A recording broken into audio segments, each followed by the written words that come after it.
শিক্ষকতা কোনো পেশা নয়, শিক্ষকতা একটা নেশা, যে নেশা অন্ধকারে আলো জ্বালাতে শেখায়। সবাই হয়তো ডিগ্রি অর্জন করে ক্লাসে গিয়ে পড়াতে পারে, কিন্তু না, সত্যিকারের শিক্ষক হয়ে ওঠার ক্ষমতা বা দক্ষতা সবার থাকে না। মনির অন্ধ কোনায় কোনায় জ্ঞানীর আলো জ্বালানো কি অত সহজ?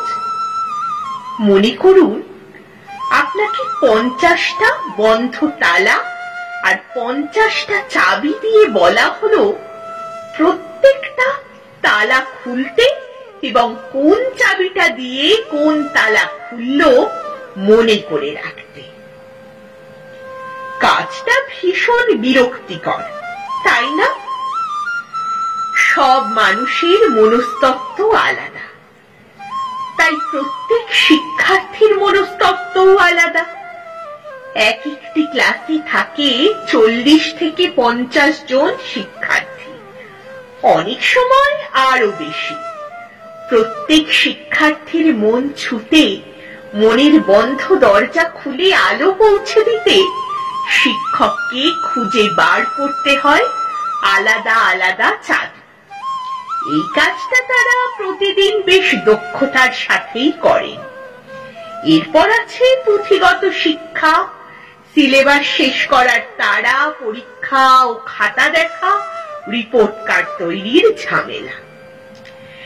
এত কাজের মধ্যেও তারা কিন্তু নানা রকম অনুষ্ঠান, অর্থাৎ বার্ষিক অনুষ্ঠান, স্বাধীনতা দিবস, ক্রীড়া অনুষ্ঠান, নানান প্রতিযোগিতা, কোনো কিছুর আয়োজনেরই ত্রুটি রাখেন না। তারপরও তাদের শুনতে হয় তারা নাকি সব থেকে বেশি ছুটি পান, কম কাজ করেন। কিন্তু ছুটির পর তাদের বাড়িতে গিয়ে দেখুন, তারা কালকে লেসন প্ল্যান, পরীক্ষার খাতা অথবা রিপোর্ট কার্ড নিয়ে সময় কাটাচ্ছেন, বা ভাবছেন অমন দুষ্ট ছেলেটা বা মেয়েটা যাকে রোজ বকা না দিলে চলে না, সে আজ এত মনমরা কেন ছিল। অথচ বলা হয় তারা এমন একটি কাজের সাথে যুক্ত যেখান থেকে দেশের কোনো লাভ হয় না, কোনো প্রোডাকশন নেই। কিন্তু সত্যি কি তাই? দেশের ভবিষ্যৎ দাঁড়িয়ে থাকে দেশের মানুষের শিক্ষার ওপর। হীরক রাজার দেশে আমরা দেখি দেশের ভবিষ্যৎ পাল্টাতে পেরেছিলেন উদয়ন মাস্টার মশাই তার শিক্ষার আলো দিয়ে।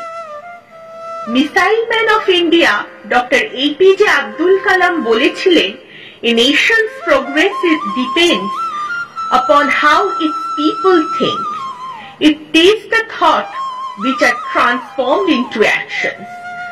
অর্থাৎ একটি দেশের উন্নতি নির্ভর করে নাগরিকদের ভাবনার উপর। এই ভাবনাগুলোই একদিন কাজে পরিণত হয়। তবে হাতে বেদ, চক, ডাস্টার তুলে নিলেই অথবা স্মার্টফোন চালাতে শিখে নিলেই বা কিছু ডিগ্রি উপার্জন করলেই শিক্ষক হয়ে ওঠা যায় না। দক্ষ শিক্ষকের কাজ শুধু পড়ানো নয়, ভাবতে শেখানো, কৌতূহল উৎপন্ন করা। তারা যেমন ভাবে ভাবতে শেখাবে তেমনই ভাবতে শিখবে ভবিষ্যৎ প্রজন্ম। আর সেই ভাবনাগুলোই বাস্তবে রূপান্তরিত হলে তবেই সমগ্র জাতির উন্নতি সম্ভব। তাই তাদের যথার্থভাবেই মানুষ গড়ার কারিগর বলা হয়েছে। তারা চাইলে শিবও গড়তে পারে, আবার বাঁদরও গড়তেই পারে। তাই আবার মিসাইল ম্যানের কথা ধার করে বলি, if a country have to be corruption free and become a nation of beautiful minds, I strongly feel there are 3 key societal members who can make a difference. They are the father, the mother and the teacher. কলমে ও কণ্ঠে সুলগ্না সোনার তরী।